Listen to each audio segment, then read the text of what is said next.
Coaching centre Kotananduru మీ పిల్లల బంగారు భవిష్యత్తుకు భరోసా ఇచ్చే ఏకైక సంస్థ మన ఏవిఎం కోచింగ్ సెంటర్ కోటనందూరు. అతి త్వరలో సోషల్ మీడియాలో అసభ్యకరమైన పోస్టులు పెట్టిన వారిపై కఠిన చర్యలు.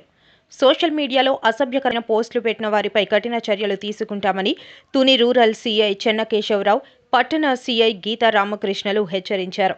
ఈ సందర్భంగా కాకినాడ జిల్లా తుని సర్కిల్ పోలీస్ స్టేషన్లో మీడియాతో సీఐలు మాట్లాడుతూ, ఇటీవల కాలంలో ఫేస్బుక్, వాట్సాప్, ట్విట్టర్, ఇన్స్టాగ్రామ్ వంటి సోషల్ మీడియా వేదికగా వివిధ గ్రూపుల్లో ప్రభుత్వం గురించి మరియు ప్రభుత్వ విధి విధానాలను వక్రీకరించి తెలుగుదేశం, జనసేన, బీజేపీ పార్టీలకు వ్యతిరేకంగా వైసీపీ పార్టీకి లబ్ధి చేకూరే విధంగా కంటెంట్ను తయారు చేసి తుని నియోజకవర్గంలో రాజకీయ అనిశ్చితిని ప్రేరేపించేలా పైన తెలిపిన సోషల్ మీడియా వేదికలలో ప్రభుత్వమును, ప్రభుత్వ పెద్దల గౌరవం కించపరిచే విధంగా అశ్లీలముగా, అసభ్యంగా కంటెంట్ తయారు చేసి మరియు ఇతర గ్రూపుల నుండి వచ్చిన అటువంటి కంటెంట్ను పంపిస్తున్నారని, ఆ విధంగా పంపించి సోషల్ మీడియాలో యాక్టివ్గా ఉండే కొంతమంది వ్యక్తులపై కేసు నమోదు చేసి ఇప్పటికే 17 మందిని అరెస్ట్ చేశామని తెలియజేశారు.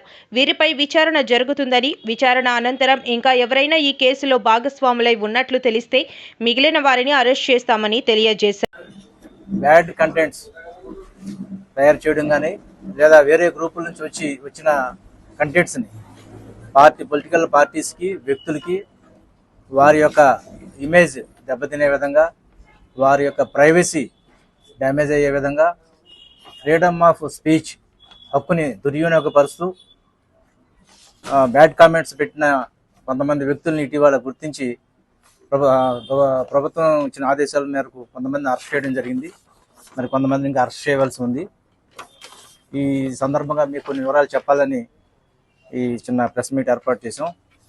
తుని టౌన్ అండ్ రూరల్లో కలిపి సుమారుగా 17 మందిని ఇప్పటి వరకు గుర్తించాం, అరెస్ట్ చేయడం జరిగింది.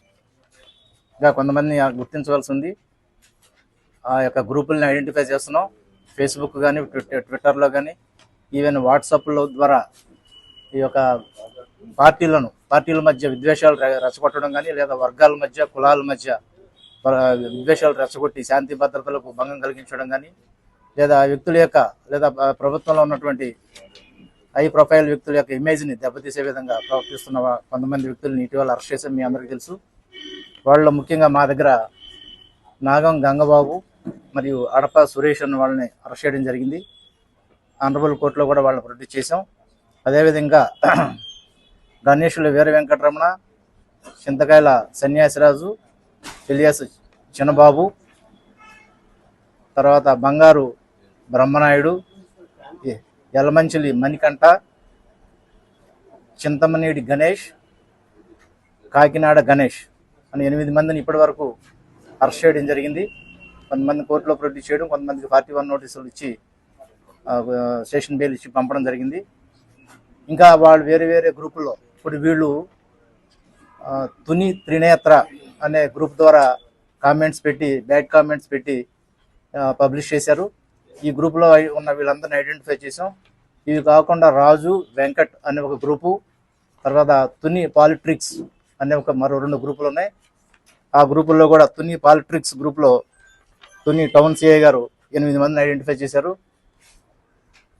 వాళ్ళు Shaik Khaja Mohiddin, Eluri Balu, Velugondi George Kiran, alias George Reddy, Isarapu Sai Namavaram లేజేస్తుంది, మొగసల నాగ రామశ్రీను, దిబ్బా శ్రీను,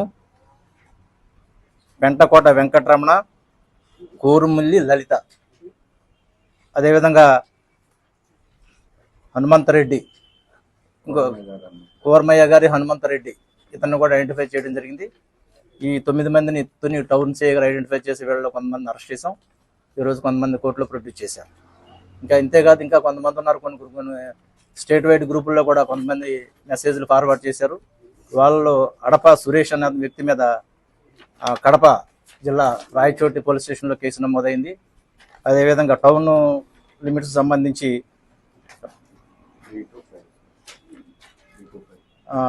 వెలుగొండి జార్జ్ కిరణ్, ఇసరపు సాయి, మొగసాల నాగ రామశ్రీని వీళ్ళ మీద కూడా కడప జిల్లాలో కేసు నమోదైంది. వాళ్ళు కూడా త్వరలో వీళ్ళని పికప్ చేస్తారు.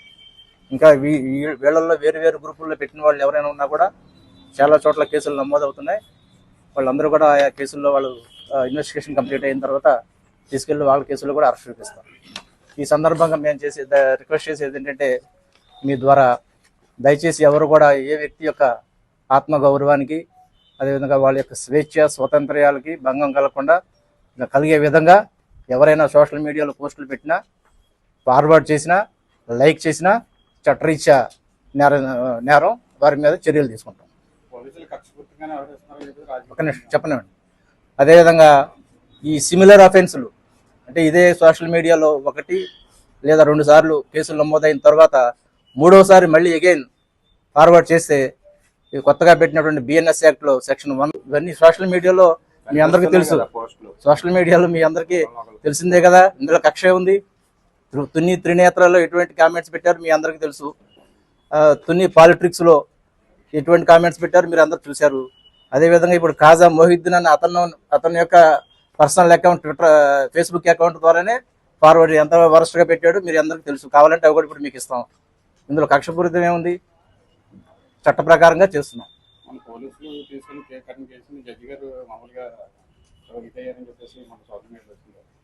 అది కరెక్ట్ కాదు. ఆయన అభిప్రాయం అని చెప్పారు. దాని మీద మళ్ళీ మేము హైయర్ కోర్టుకి వెళ్తున్నాం. మేము ఇప్పుడు డిస్ట్రిక్ట్ కోర్టుకి వెళ్తున్నాం, హైకోర్టుకి వెళ్తాం. మేము చట్ట ప్రకారంగానే చేస్తున్నాం. దాని మీద మిగతా చాలా కోర్టులో ఆనరబుల్ మేజిస్ట్రేట్స్ రిమాండ్ ఇస్తున్నారు.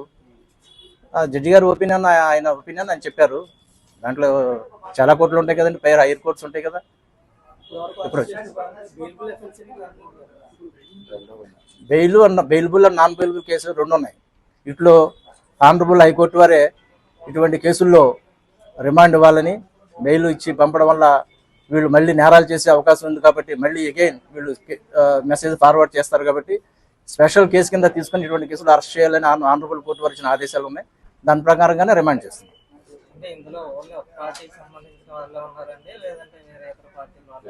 పార్టీలు లేదు ఇక్కడ, వ్యక్తుల మీదే మేము యాక్షన్. పార్టీలకి ఇందులో పొలిటికల్ పార్టీస్ ఇప్పుడు ఫేస్బుక్ లో పార్టీలు ఉండదు.